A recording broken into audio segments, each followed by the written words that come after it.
Several times before about ideological subversion. That is a phrase that I'm afraid some Americans don't fully understand. When the Soviets used the phrase ideological subversion, what do they mean by it?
Ideological subversion is the process which is legitimate, overt, and open. You can see it with your own eyes. All you have to do, all American mass media has to do, is to unplug their bananas from their ears, open up their eyes, and they can see. Other men accountable. Smile, sweetie. Come on. To say the right thing, to act the right way. Bro, not cool, not cool. Some already. Some of them want to be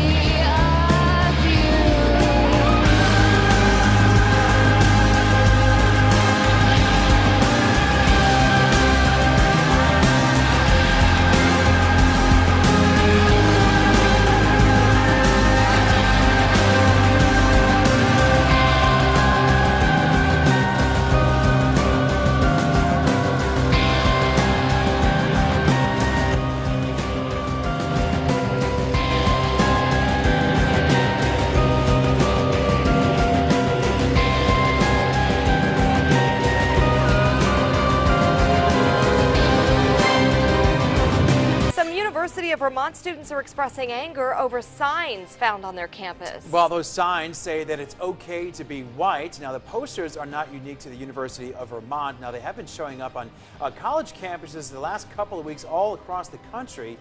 It is being fueled apparently by an online campaign to try and stir up social unrest as well as racial tension.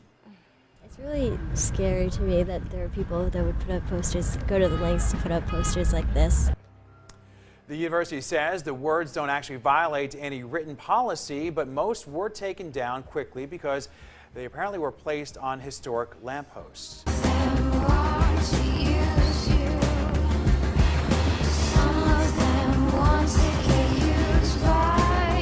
We have to stop demonizing people and realize the biggest terror threat in this country is white men, most of them radicalized to the right. There's no mystery. There's nothing to do with espionage. I know that espionage intelligence gathering looks more romantic. It sells more deodorants through the advertising, probably. That's why your Hollywood producers are so crazy about James Bond type of thrillers. But in reality, the main emphasis of the KGB is not in the area of intelligence at all. According to my opinion and opinion of many defectors of my caliber, only about 15% of time, money, and manpower is spent on espionage as such. The other 85% is a slow process, which we call either ideological subversion or active measures, активные мероприятия in the language of the KGB, or psychological warfare. What it basically means is to change the perception of reality of every American to such an extent that despite of the abundance of information, no one is able to come to sensible conclusions in the interest of defending themselves, their families, their community, and their country.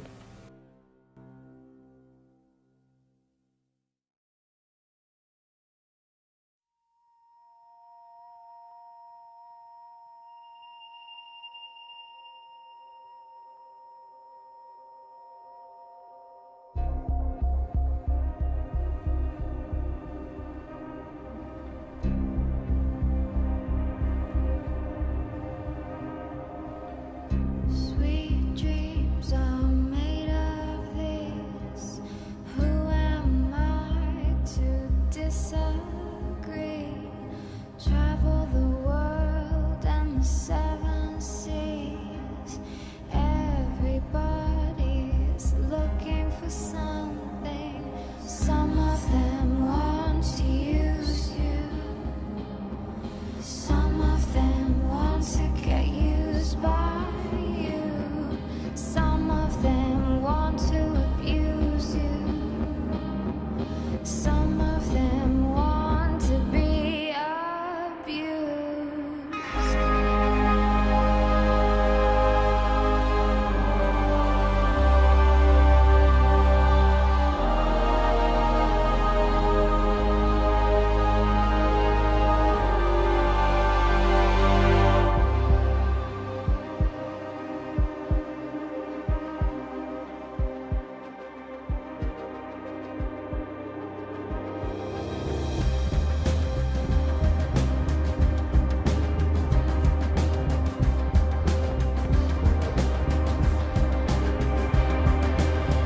Sweet dreams are made of this. Who am I to disagree? Travel the world and the 7 seas. It's a great brainwashing process which goes very slow, and it's divided in 4 basic stages. The first one being demoralization. It takes from 15 to 20 years to demoralize a nation. Why that many years? Because this is the minimum number of years which requires to educate one generation of students. Let's bring it back to black people being killed by police. Okay. What has Trump said about that? What about white people being killed by police? Fuck off! That's not racist, though. Fuck off if a white guy's killed by a policeman. Only a black life matters. We already know that white people... That's not a fucking issue compared to the black people that are gunned down every single day by police. Gunned down? What have you done to benefit this planet? Did Hitler not remind you of that? Does Trump not remind you of that? No, explain to me how Trump is like Hitler. Mass abortion. This would be shit. Donald Trump wants to country was founded on immigration. You've never experienced oppression in your entire fucking life. Neither have I. You're fucking a white male. You're a white man. Economic growth for the past 6 years. I have a question. People always say, like, make America great again. When was it great, in your opinion? You know what? All I know is when I grew up as a kid, I didn't have to worry about going out on the streets and being robbed or being assaulted or having protesters assault me, throw stink bombs at me, throw eggs at me. Does that happen to you? Because I'm white. You don't even know anything about me. You literally just see, you claim I'm white and that you assume all these things about me. That's racist. Do you realize you're a racist? It's not possible. How is it not possible? I can't be racist against white people. Well, Racism is literally the suppression of a minority Are you group. judging me because I'm white? Yeah. Why? I don't like white males. Why? So that's not racist? That's the definition of racist. This is hilarious. Thank you so much for this YouTube You're a video. misogynist kid. How so? You're a white male. You don't know anything about me and my relationship with women, other races, my past, my upbringing. You can answer my...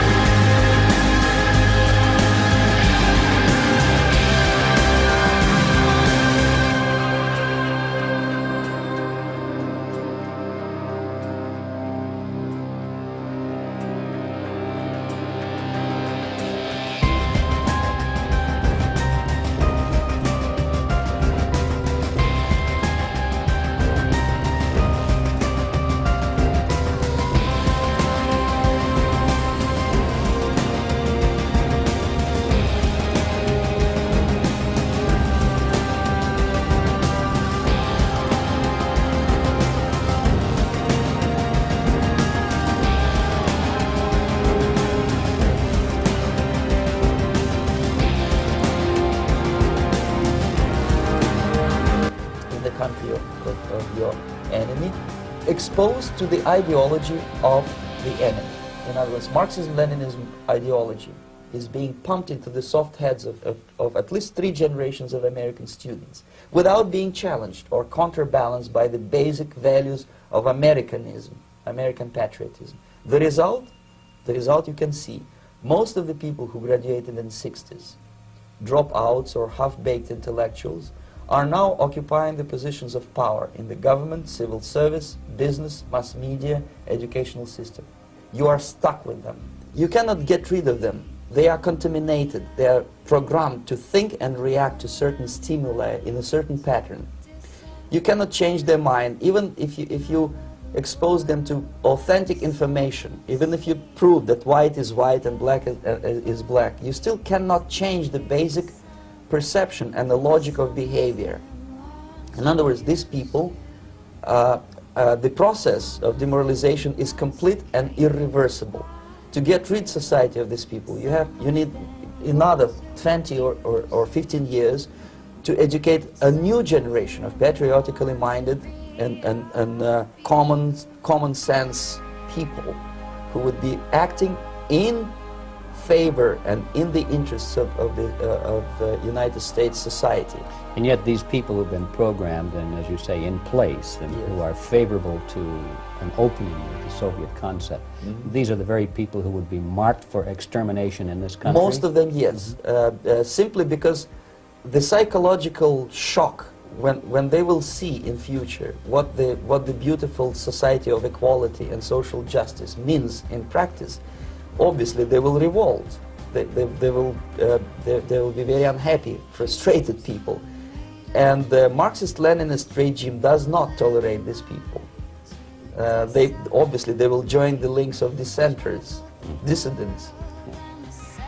Unlike in present United States, there will be no place for dissent in future Marxist-Leninist America. Here you can get popular like Daniel Ellsberg and filthy rich like Jane Fonda for being dissident, for criticizing your Pentagon. In future, these people will be simply squashed like cockroaches. Nobody is going to pay them nothing for their beautiful, noble ideas of equality. This they don't understand, and it will be the greatest shock for them, of course.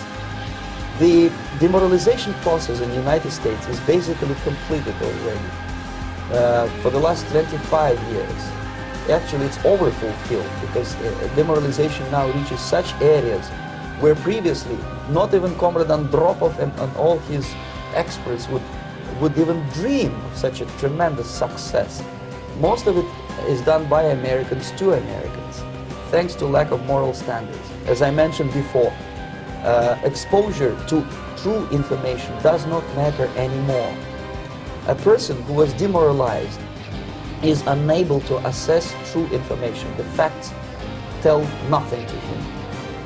Even if I shower him with information, with authentic proof, with documents, with pictures, even if I take him by force to the Soviet Union and show him concentration camp, he will refuse to believe it until he is going to receive a kick in his fat bottom.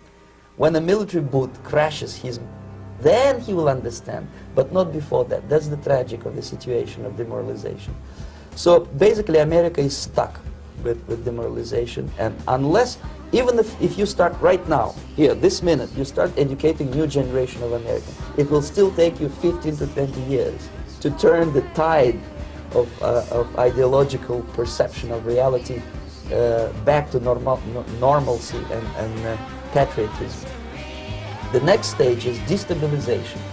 This time, subverter does not care about your ideas and the patterns of your consumption. Whether you eat junk food and get fat and flab, it doesn't matter anymore. This time, and it takes only from 2 to 5 years to destabilize a nation. What matters is essentials: economy, foreign relations, defense systems. And you can see it quite clearly that in some areas, in such sensitive areas as defense and economy, the influence of Marxist-Leninist ideas in the United States is absolutely fantastic. I could never believe it 14 years ago when I landed in this part of the world that the process will go that fast. The next stage, of course, is crisis. It may take only up to 6 weeks to bring a country to the verge of crisis. You can see it in Central America now. And after crisis, with a violent change of power, structure, and economy, you have so-called the period of normalization. It may last indefinitely. Normalization is a cynical expression borrowed from Soviet propaganda. When the Soviet tanks moved into Czechoslovakia in '68, Comrade Brezhnev said, "Now the situation in brotherly Czechoslovakia is normalized." This is what will happen in the United States if you allow all these schmucks to bring the country to crisis, to promise people all kind of goodies and the paradise on earth, to destabilize your economy, to eliminate the principle of free market competition, and to put a big brother government in Washington, D.C., with benevolent dictators like Walter Mondale, who will promise lots of things, never mind whether the promises are fulfillable or not. He will go to Moscow to kiss the bottoms of new generation of Soviet assassins, never mind. He will create false illusions that the situation is under control. Situation is not under control. Situation is disgustingly out of control. Most of the American politicians, media, and educational system trains another generation of people who think they are living at a peacetime.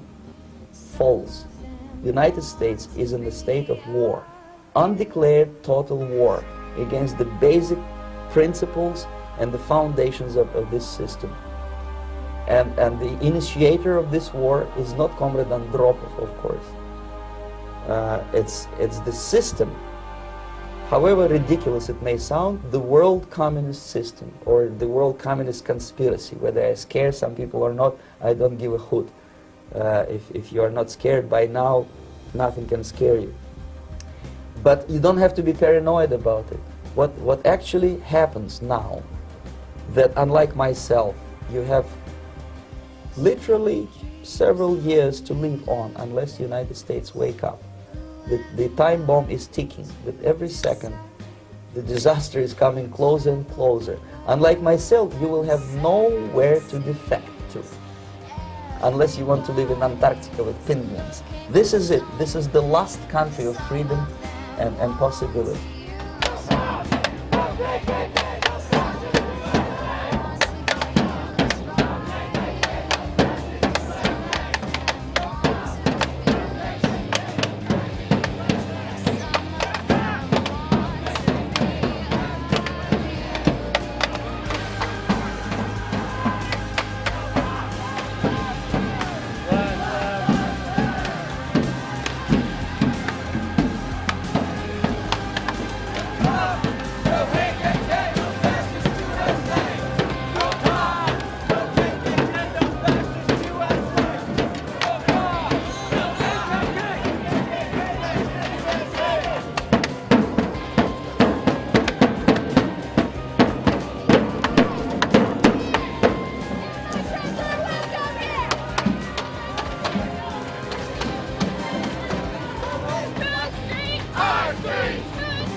KKK, stay home today! Fuck 12! Fuck 12! Okay, so what do we do? What is your recommendation to the American people? Well, the immediate thing that comes to my mind is, of course, there must be a very strong national effort to educate people in the spirit of real patriotism, number one. Number two, to explain them the real danger of socialist, communist, whatever, welfare state, big brother government. If people will fail to grasp the impending danger of that development, nothing ever can help the United States. You may kiss goodbye to your freedom, including freedoms to homosexuals, to the prison inmate. All this freedom will vanish, evaporate in 5 seconds, including your precious lives. The second thing, the moment at least part of the United States population is convinced that the danger is real, they have to force their government. And I'm not talking about sending letters, signing petitions, and all this beautiful, noble activity. I'm talking about forcing United States government to stop aiding communism. Because there is no other problem more burning and urgent than to stop the Soviet military-industrial complex from destroying whatever is left of the free world. And it is very easy to do. No credits, no technology, no money, no political or diplomatic recognition, and of course no such idiocy as grain deals to USSR. The Soviet people, 270 million of Soviets, will be eternally thankful to you if you stop aiding a bunch of murderers who sit now in Kremlin and whom President Reagan respectfully calls government. They do not govern anything, least of all such complexity as the Soviet economy. So two very simple, maybe two simplistic answers or solutions, but nevertheless they are the only solutions. Educate yourself, understand what's going on around you. You are not living at the time of peace. You are in a state of war, and you have precious little time to save yourself. You don't have much time, especially if you are talking about young generation. There's not much time left for convulsions to the beautiful disco music. Very soon it will go, just overnight. If we are talking about capitalists or wealthy businessmen, I think they are selling the rope on which they will hang very soon. If they don't stop, if they cannot curb their unsettled desire for profit, and if they keep on trading with the monster of the Soviet communism, they are going to hang very soon. And they will pray to be killed, but unfortunately they will be sent to Alaska probably to manage industry of slaves.